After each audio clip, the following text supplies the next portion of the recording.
Margaritaville at Sea Paradise is supposed to be laid back, budget friendly with a tropical vibe. But let's talk about it. I've sailed them twice in the last few months, and I want to share with you 10 things I think they absolutely got right and 5 things that they, in my opinion, unfortunately got wrong. So one of the things that I think that they do get right is the pricing.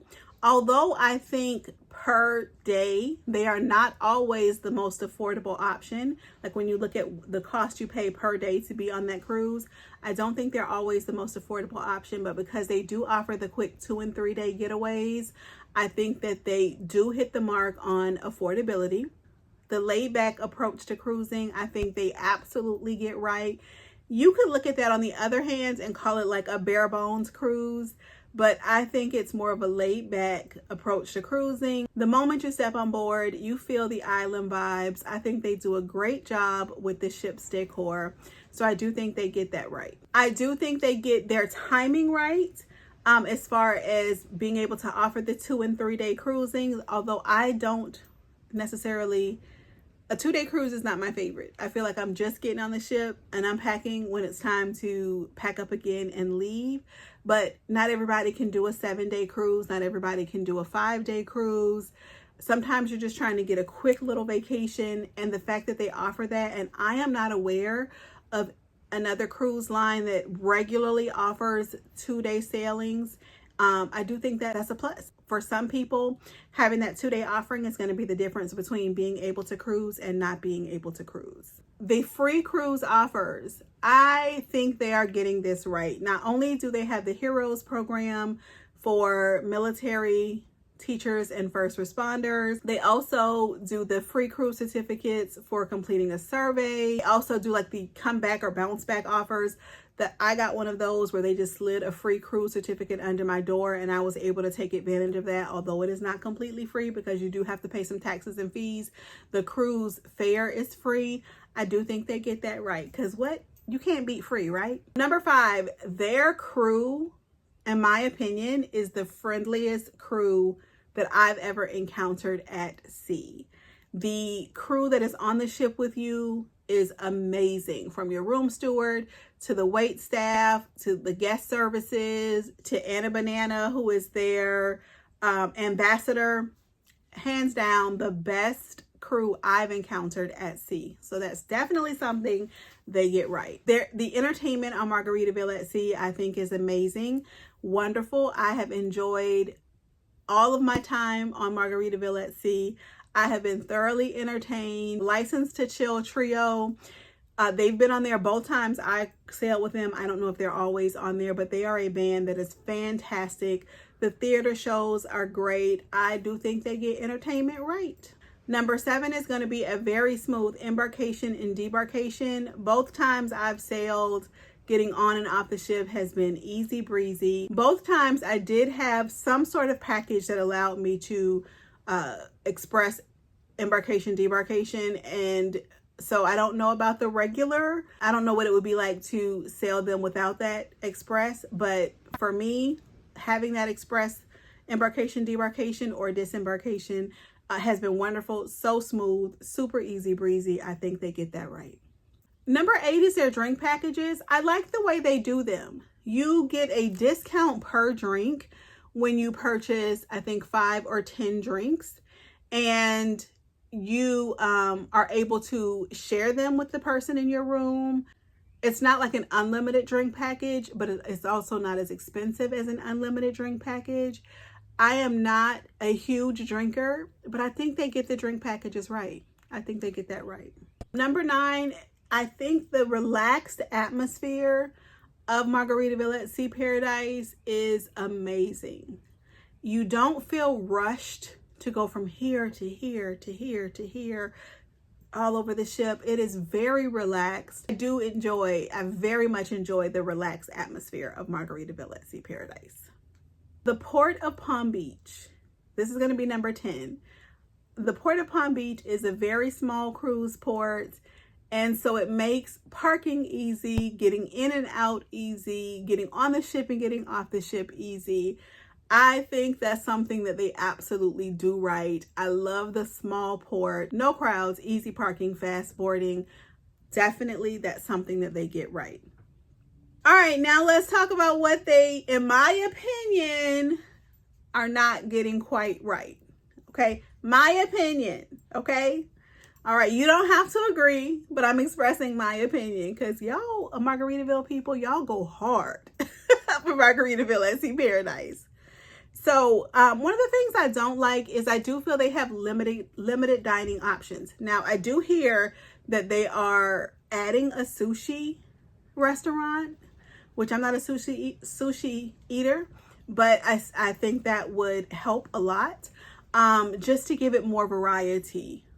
They have, now the food that they do have, I enjoyed in the Finn's dining room, which is the main dining room. The JWB Steakhouse, which is their upgrade steakhouse, the pizza, the cheeseburger in paradise, I enjoyed that. The buffet has not been my favorite buffet. I've only tried to eat off of it one time, and what I got was not very good. The other time I went to try to go to the buffet, the food just didn't look very appetizing, so I didn't get anything. I just kept going and went to get a cheeseburger from Cheeseburger in Paradise. So I do think that they have limited dining options, and I think that unfortunately, I feel like that's something they get wrong at the current time, but I think they're working on it, so let's fingers crossed. The second thing I think they get wrong are the hidden fees, or just the not obvious fees. Like the free cruise, of course, is not free once you add on the additional fees. The required gratuities, although I am a tipper and I do think that the crew deserve to be tipped, I don't think it's a tip when you are required to pay it. And I do feel like their required tip is now a little bit more expensive than the required tips on, for example, Carnival. And then they also do the fuel surcharge, which I don't believe other cruise lines are doing at the moment. At least not the ones I'm sailing are doing at the moment.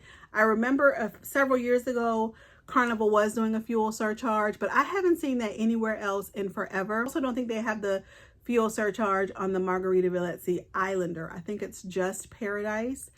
So I'm not going to call them hidden fees because they're there. I just think that the required gratuity and the fuel surcharge, I don't like that. So I'm going to say that's something that they get wrong. Number 3 is the pool is very, very small. I think they could do some things with the pool deck area to just make it more,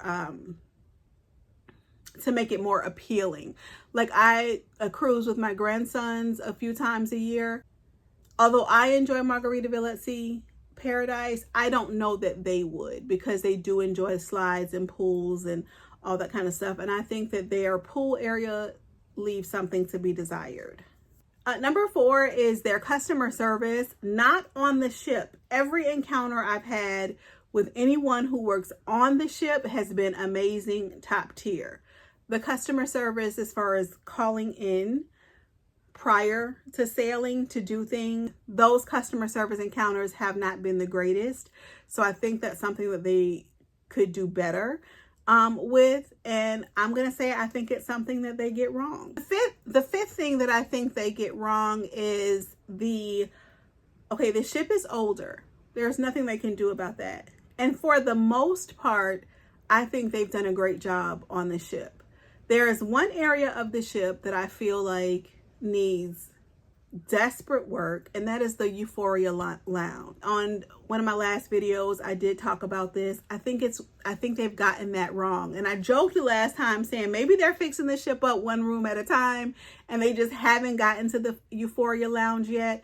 But as of my end of February sailing, the bar stools, the chairs in the Euphoria Lounge look like they needed to be thrown away immediately. So do I enjoy the Euphoria Lounge? Yes. But as far as the seating in the Euphoria Lounge, it just is old and